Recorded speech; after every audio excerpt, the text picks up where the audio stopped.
In the process, she created a deadly, completely imbalanced sport where the majority of gameplay is more or less meaningless compared to the actions of a single player who is not even playing the same game as the rest. And that's stupid. You do know that they also mentioned that Quidditch games can last for months, right? What's a... tricky? Seriously, Quidditch? That's what you're talking about nowadays? That sport was invented to be silly. Go back to ponies, man. I am sorry, my fellow German, but I have left this life behind me a long time ago. Not as long as you play TF2 with your friends. You're not even the medic, so you have no excuse. Fine. But you do the editing. I always do. Außerdem, warum sprechen wir eigentlich Englisch? Fürs Publikum? Guter Punkt.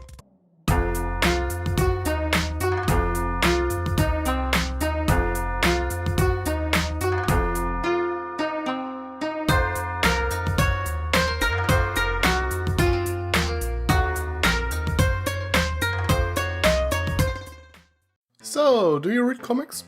Not as much as I would like to. Do webcomics count?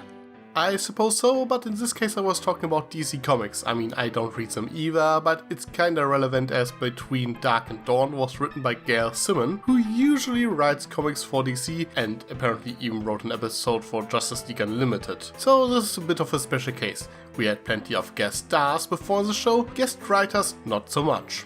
So we finally got the, at least by some, long anticipated Royal Sisters episode, right Tricky? And it is basically a professional produced fanfiction written by an outsider? Not sure if this explains a lot or not.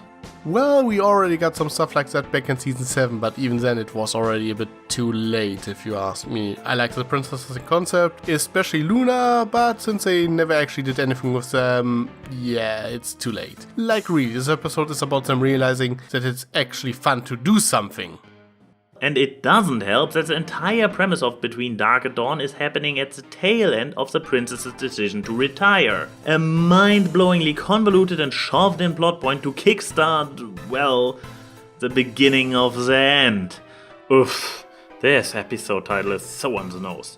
Oh yeah, it certainly is. Now, generally, I don't mind the overall idea that the princesses want to retire, but making it such a sudden decision was beyond comprehension. Lampshading that the princesses have been useless up to this point didn't really help either. Celestia and Luna do realize that they might have jumped the gun a little bit at the end, but yeah, the damage was already done. Now, in general, this episode shows a better approach as they just leave Twilight in charge for a couple of days while they go on vacation. This one sorta makes sense, and they should have handled it like this from the get-go. I am still not really sold on the idea of two immortal beings just permanently retiring and handing off their cosmic responsibility to a handful of, as far as we know, mostly mortal ponies. But I will hold my final judgment on this point until the end of the season, when we know the full plan of the writers, assuming they have one. I mean, I can kinda understand that Celestia might want to retire, but what about Luna? She spent 1,000 years on the moon, and last time I checked she still felt rather underappreciated. Wouldn't it make more sense to put her in charge then? All hail the new Lunar Republic! Wow, haven't heard you shout this in years. Oh, the nostalgia. But yeah, this reminds me of another issue I have with this episode. It showcases what I have been always critical of. Explaining too much kills the mystery.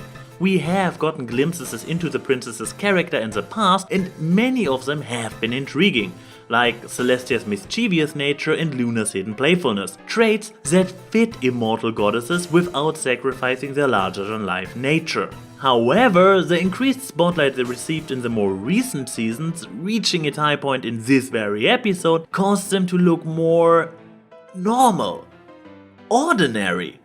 Just two random sisters who happen to live long and have a rather unique job. The mystery around them, even though we still haven't learned anything about their origin, is kinda gone at this point. I can no longer imagine this Luna doing something of epic proportions like, just as an example, creating a dark empire like the new Lunar Republic. Well, frankly, I do enjoy seeing their more ordinary side, to see them as sisters and not just as flawless princesses that can't handle anything. Also, I think at this point we can kinda see why Luna turned into Nightmare Moon at least. However, what I think hurts them more is that this season went out of its way to highlight how useless they are, and now that they are suddenly willing to help, they are more of an annoyance than anything else to Twilight and their friends. It just seems like they are very bad at their jobs. Ouch! I wish I could disagree, but yeah. I personally would have preferred that the writers find a better middle ground between flawless and useless. But hey, the episode wasn't all bad, was it? Oh yeah, I like this episode actually, it just has to deal with the crap that came before. If we look at it in a bubble, it's not nearly as bad. I like to see a bit more of their personalities and how they clash in this episode. We had something like this in A Royal Problem and Spark at 7, but here we actually see what they like and dislike. I found it kind of as a surprise, to be honest, that Luna is more of the planner and relaxing at the beach type, while Tia is shown to be the more thrill-seeking, impulsive one. Makes you wonder why Daybreaker wasn't the one to manifest 1,000 years ago. But they actually give a decent explanation within the episode, with both sisters longing for what they can't normally have doing their respective duties. This, however, creates the question why Luna is such a wuss who can't even handle riding a zipline. Have you seen this South Park episode about ziplining? It's terrifying. For 4 elementary school boys, an ordinary day becomes a descent into madness on tonight's episode of I Should Have Never Gone Ziplining. Besides that, comedy. I mean, that's the main thing about this episode, it's mostly funny. Celestia's and Luna's personalities clash, which leads to a lot of hilarious situations. Luna being totally amazed by sending a postcard is just funny, until they have a fight saying that they don't want to put up with each other, only to realize that they care about each other after all. Standard sibling fallout plot. Yeah, I will not lie, I had some laughs throughout this episode myself. And my former complaints about the negative effect of making the Royal Sisters so damn ordinary aside, they worked off each other very well, and it was nice to see their characters and the dynamic between them unfold. So, what do you think of the main 6 plotline in this episode? Well, I think it very well highlights the stupidity of Celestia and Luna in the beginning of the end. The main 6 have no freaking clue what they are doing until the end, and what do they learn? That the princess doesn't do everything herself, but instead delegates tasks to the right people. Well, they should have already known that lesson. After all, Celestia has been delegating every big task to them since season 1. Heyo! In any case, yeah, it simply highlights that Celestia never bothered to actually teach Twilight how to rule, and yet she expects her to do so, where at least Twilight had the right idea to view this opportunity as practice. By the way, why exactly did Celestia and Luna need to put their own magic into that amulet so Twilight can move the sun and the moon? I thought that they explained that it's simply a very difficult ritual that burns out the magic of normal unicorns, but suddenly they backtrack and say it's something only Celestia's and Luna's magic can do? Not to mention that they don't really acknowledge Luna's work at all. Seemingly they really can't decide if Luna's dream watch is a luxury or a necessity, and that's magic only she can do. Kinda brings us back to your earlier points that this episode would have been a lot more fitting in an earlier season like 4 or maybe 5, before the lore of the show has become so complex and detailed. Thinking about the dream watching, ponies may do without it for 1,000 years while Luna was gone. Guess it really is mostly a nice to have. It's not exactly the most essential job, but it seems like Celestia doesn't let her do anything else, and people wonder why she doesn't feel appreciated. In any case, the best thing about this episode was that Kappa cameo. First and only movie character that made it into the show. Suck it, Fizzlepop! Also wicked apparently. And I guess this is a good point to wrap things up. So, final verdict. Well, as I already stated in length, while I appreciate that the Royal Sisters get some character development and depth, I am not the biggest fan of how they get turned into such ordinary personalities. I was more on board with an episode like A Royal Problem, where they both still get a lot of personality, but within the framework of them being Alicons. This said, the episode was overall enjoyable. It leaves me with rather mixed feelings, and I have a hard time calling it particularly good or bad. What about you, Tricky?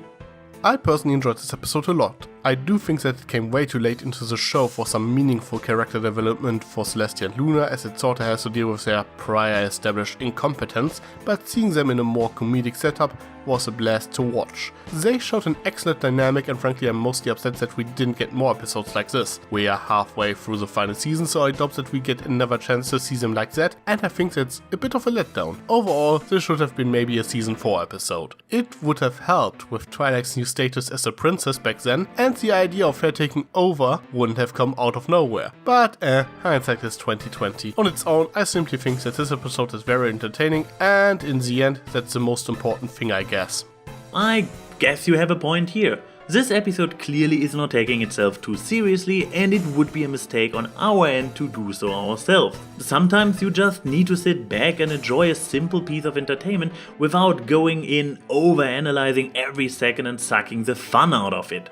Because that's stupid. Wrong show. Oh, sorry, force of habit. What's your catchphrase again? Stay foxy.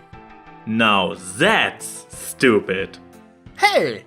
Sly as a fox, you got me under your spell.